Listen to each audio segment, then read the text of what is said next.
Hi, this is Chris Shear, and welcome back to Basic EKG Interpretation for Healthcare Providers. We're going to get into Chapter 4, Sinus Rhythms. You have your 5 rules in front of you. Make sure that you're going through these meticulously every time you analyze a rhythm strip. In the book, I do mention 8 rules. There's also ST elevation or depression. There is also analysis of the T wave. Is it inverted? Is it tall? And then there's the QT interval. So those 3 things are important to analyze as well when you're looking at EKG rhythm strips, especially when you're doing 12 lead analysis. But they are not used to identify the rhythms. So we're going to focus on these 5 and keep it streamlined for most of the first 10 chapters of the book. But we will get into those other 3 when we get into chapters 11 and 12. All right, so a sinus rhythm. What is a sinus rhythm? So you see the sinus node up there at the top. If a rhythm is being generated at the sinus node, we are going to see some specific characteristics. And so very specifically, the PR interval is going to be between 0.12 and 0.20 seconds, or 3 to 5 small boxes. Now, you can have a lot of other things going on. You can have a fast rhythm, a slow rhythm, an irregular rhythm, and the rhythm can still be sinus. So, the specific criteria I want you to think about for a sinus rhythm is the timing of that PR interval. All right, so let's take a look at a few of them. And so the first one that we have here is a sinus rhythm of 60 to 100 beats per minute. Understand that when you're thinking of health, when you're thinking of how well is someone doing, just because the rhythm is not within 60 to 100 beats per minute doesn't mean it's an indicator of poor health. There's a lot of athletes that have EKG rhythms that are below 60 at rest. And then at the same token, if someone is exercising, doing something healthy, and a healthy response would be sinus tachycardia, where their rhythm is faster than 100. But the way that the rules are set up, a sinus rhythm is between 60 to 100. So the first thing we want to measure on this rhythm strip is their regularity to it. So you can use those calipers that I mentioned in the previous chapter, and you can see these 2 calipers that are up there are measuring the same. They're about 18 boxes apart. And then when we get into the PR interval, the beginning of the P wave to where the QRS complex starts, we're getting about 0.16. All of the P waves are upright, round. There's a P wave before each QRS complex. And then our QRS width is about 0.08. It's probably a little bit closer to 0.09. I'll show you a close up of that image that we have there. So you can see the beginning of the QRS complex starts right about here. It's just a touch into this line here. So maybe a little bit longer than this first box. And then over here, our change of direction kind of comes just at the end of this box over into the next one. It's really close. This could be 0.08. Honestly, it's probably around 0.085 or 0.087. But we don't need to be that detailed for this. We know that it is less than 0.12 seconds, so we have a narrow or a normal QRS complex width. So we call this one sinus rhythm. The rate is between 60 and 100, and that PR interval falls within a rhythm that would be sinus.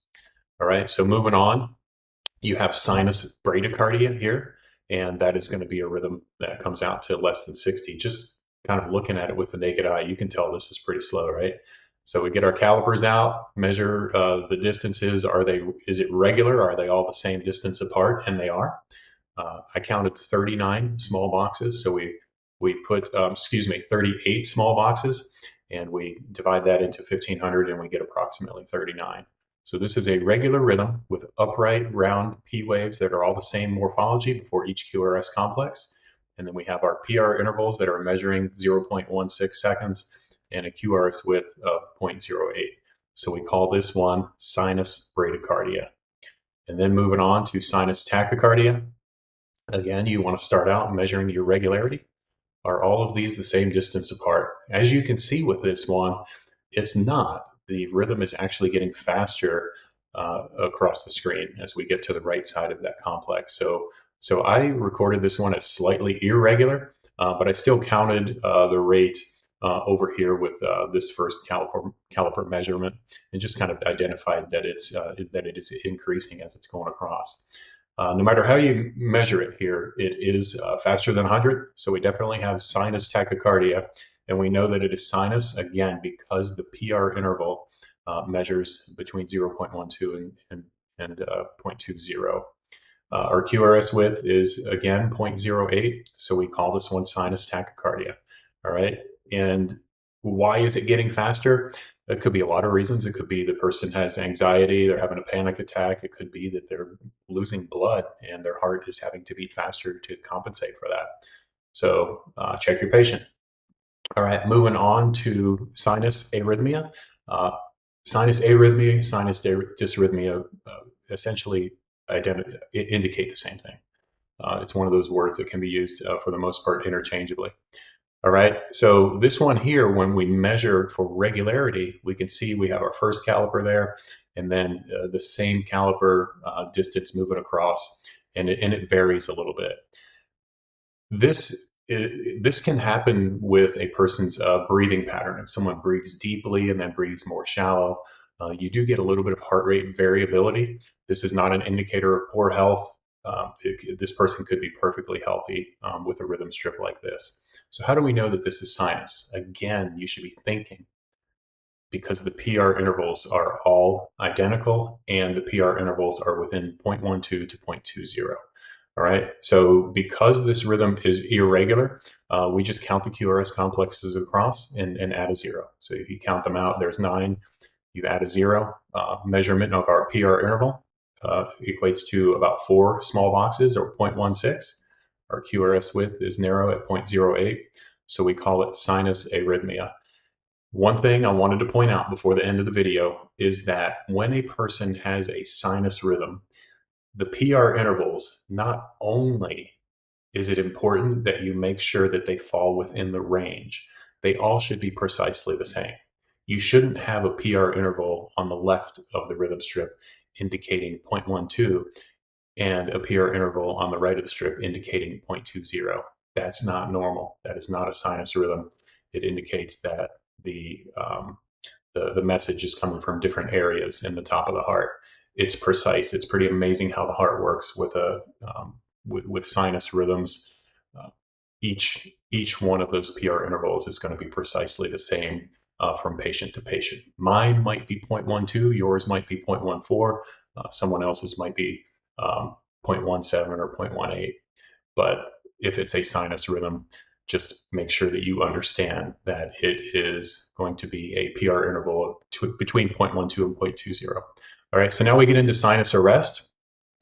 Getting our calipers out, you can see that we have a regular underlying rhythm here, but we have a pause in the action. All right, so you have a rate here of 60. We kind of just have to count them across because the rhythm is irregular. Our P intervals are all measuring the same.